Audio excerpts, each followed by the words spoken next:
আইপিএলের সফলতম অধিনায়কদের তালিকায় সবার আগে যার নাম আসবে তিনি মহেন্দ্র সিং ধোনি। মাঠে তার অধিনায়কত্ব ও কৌশলী সিদ্ধান্তের গল্প কারও অজানা নয়। পাশাপাশি তরুণদের আগলে রাখার ক্ষেত্রে জুড়ি নেই ধোনির।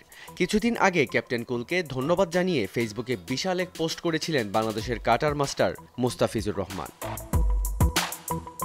এবার ধোনির প্রতি কৃতজ্ঞতা প্রকাশ করেছেন চেন্নাই সুপার কিংসের আরেক পেসার মাথিসা পাথিরানা। ক্রিকেট ক্যারিয়ারে ভারতীয় এই গ্রেটকে বাবার মতো দেখেন তিনি।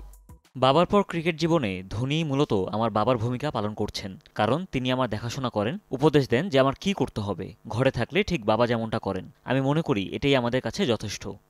চলতি আইপিএলে সময়টা বেশ ভালো কাটছে পাথিরানার।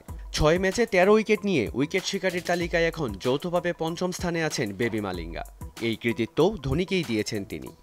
তিনি আমাকে মাঠ ও মাঠের বাইরে খুব বেশি কিছু বলেন তা নয়, কমই বলেন, সেটাই পার্থক্য করে দেয়। ওই অল্প কিছু কথা থেকেই অনেক আত্মবিশ্বাস পাই। মাঠের বাইরে খুব বেশি কথা হয় না আমাদের, তবে যদি কোনো কিছু তার কাছে জিজ্ঞাসা করার থাকে সেটা তার কাছে গিয়ে জিজ্ঞাসা করি। প্রতিবারই তিনি আমাকে বলে, খেলাটা উপভোগ করো, নিজের শরীরের যত্ন নাও।